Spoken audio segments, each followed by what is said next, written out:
வணக்கம் நண்பர்களே, இன்னைக்கு நாம பார்க்க போறது கரூர்ல நடந்த துயர சம்பவம் தொடர்பான போலீஸோட முதல் கட்ட விசாரணையில வெளியாகி இருக்கிற அதிர்ச்சி தகவல் பற்றி தான். போலீஸ் நடத்திய முதல் கட்ட விசாரணையில தமிழக வெற்றி கழகத்தோட தலைவர் விஜய் கரூர்ல மதியம் 12:45 மணிக்கு பேச்சாற்றுவார் அப்படின்னு அறிவிக்கப்பட்டிருந்துச்சு. ஆனா அவரு 5 மணி நேரம் தாமதமா மாலை 6 மணிக்கு அங்க வந்தாரு.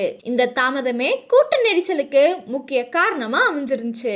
அவரோட பயணம் காலை 8:15க்கு நாமக்கல்ல தொடங்க வேண்டியது இருந்துச்சு.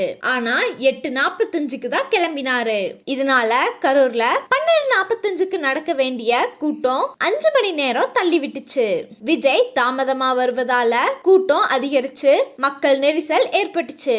அது மட்டும் இல்லாம விஜய் பேருந்துல முன் சீட்ல அமர்ந்திருந்தப்ப திருக்காம்புலியூர் சந்திப்ப கடந்ததும் விளக்குகளை அணைச்சிட்டாங்க.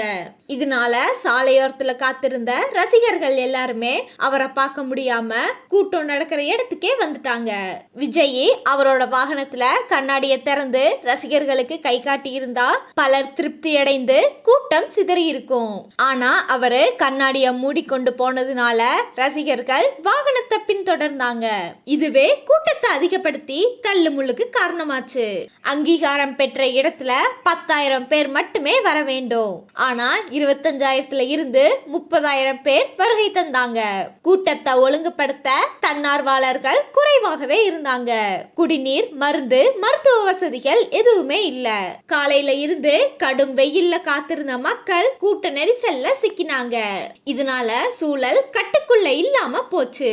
போலீசார் 4 பிரிவுகளின் கீழே வழக்கு பதிவு செஞ்சு விசாரணை நடத்தி வர்றாங்க.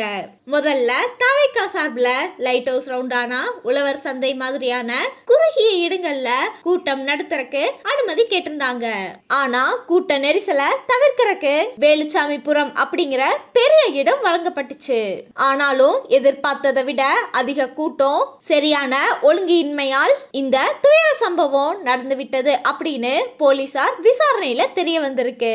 இதுதான் கரூர் துயரம் தொடர்பான போலீசார் வெளியிட்ட அதிர்ச்சி தகவல். இந்த மாதிரி அப்டேட்களை தெரிஞ்சுக்கிறதுக்கு எங்க சேனலை சப்ஸ்கிரைப் பண்ண மறந்துடாதீங்க.